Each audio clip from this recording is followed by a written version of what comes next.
Hello, and I want to welcome you to my video today. So today I'm going to be talking about a financial education, and it's going to be another mini series. It got good reviews last time for the first one I did, and I want to instill more knowledge into people who need it or are interested in looking into it. So what am I going to be talking about in this video? And also, secondly, how long is this mini series going to be? I'm thinking maybe 5 or 6 episodes like last time. I want to talk about inflation. I want to talk about debt and money in the system. I want to talk about compound interest. And I want to do a bit of scenario planning as well for different individuals, because I have a lot of individuals who will come up to me and say, Sean, I've got a plan, it's XYZ, but I don't know how to cater towards that. Now, whilst I'm not a financial advisor, I am a specialist in strategy. So that is what I based pretty much my university education around, and I was always top of the class for it. So I would like to say I'm a master in the area. I did work hard for it. It's not arrogance. Deal with it. Now, let's talk about part one of the series. So, inflation, the killer.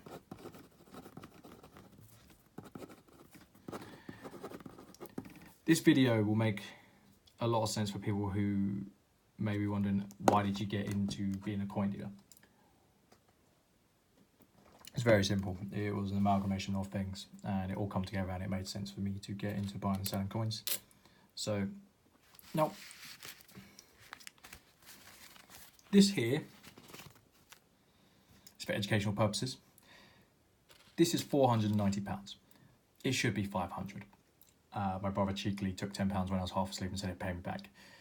The cheeky monkey, to be polite. Let's put that here.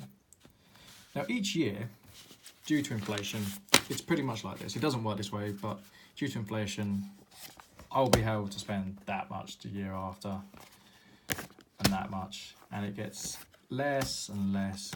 Not in the terms of what we have, but in the terms of what it can buy us. So, for example, this is a tenth. As everyone knows, this is my bread and butter. This is my favourite. I've just bought another 5 of these in, so I've got to send one out. I will pay maybe £100. Let's say £100 because it's good for. Let's get this out of the way. By the way, this is going straight in the bank. So for those of you who get funny ideas, I keep very little at home, both in terms of stock and cash. It's only because I got offered 0% credit that I've taken it out. This will buy this. All this does is keep up with inflation. That's where people get the idea that spot is the be all and end all. And they say, wow, X, Y, Z. It's like, no, there is a premium in it, and you've got to judge it by what the market consensus is, as I've said before. But this is a tool we can use to keep up with inflation. So, say for example, I pay £100 for this year, and inflation is 10%. Next year, I'll pay 110 because my money's worth less. The year after, I have to pay an extra £10. It's still worth a tenth. Now, this works both ways. So, for example, say I'm paying 100 for this, and I sell it the next year for 120, it should be able to buy the same amount of goods and services, in theory. Right, so let's get this out of the way.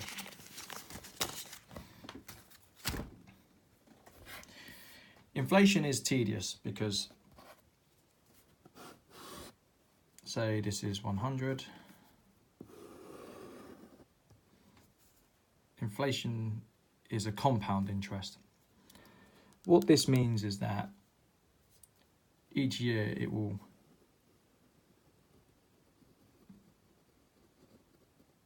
before you know it, it's quite a harsh curve. It works both ways. I will explain it further in video 3. So each year everything gets more expensive, and it's the common person that gets hurt. So because of how inflation works, inflation is just more money in the system, pretty much. It's your money that has lost value due to there being more. And this happens for a variety of reasons. One is there's more money in credit terms. One is people constantly want to go forward, so they always want a pay rise, and that has to go somewhere. You'll notice that a sovereign used to be worth £1. It's now worth 230-ish. You know, this hurts the common person. You don't want to be in cash, because, put this as cash. If inflation is just your cash losing money, then if you're saving in cash, it's going to be worth less next year. Now, there are periods in time where we do have deflationary pressure. It's not often. In the long run, it's usually inflation that rules the roost, and inflation is the killer of your finances. So my mother, for example, she has a bank account where she has, for her, a considerable amount saved. For a lot of people, it's probably quite a small amount. It's all relative. However, she's losing money on it each year. And I try and explain to her, but it's her money, and ultimately if she wants to hold it in cash, then that's what she will do. I don't understand it, but it's not my money. So if cash is losing money each year, you need to put it in an asset that will keep up with inflation. So for example, say inflation is 10%. So inflation is, that is terrible handwriting, by the way. Inflation at 10%. So year one equals 90. Year two will be 81, year three. Now inflation is not going to be 10%, by the way. It's going to be higher than the government suggests, because the government works it out on a basket of goods that I don't think it takes into account. The last time I looked, I don't think it took into account petrol, etc. So for the average person, it's not worth the paper it's written on. So this would be 72, so 4, 5, ad infinitum. So you're talking 63 equals 54. So you can see it's quickly, the curve is quickly going like this. So after 5 years, you've lost 46%.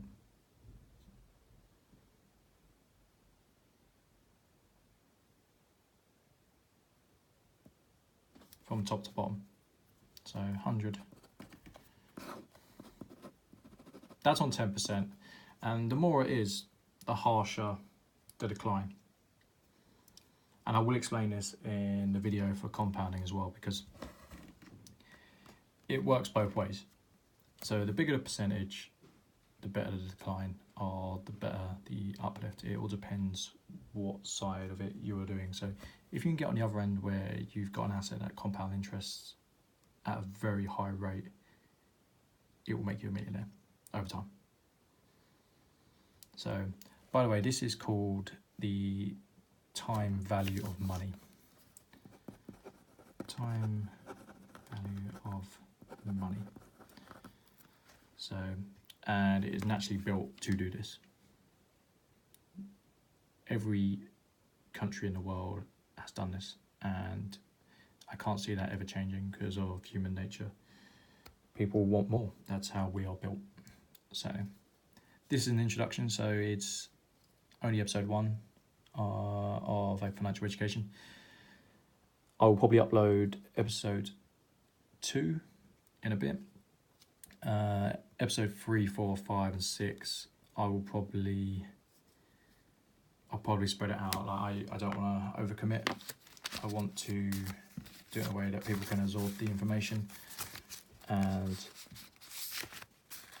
really understand what is going on in the system that we operate in. So take care for now, and I'll get back to you with video 2 in a bit.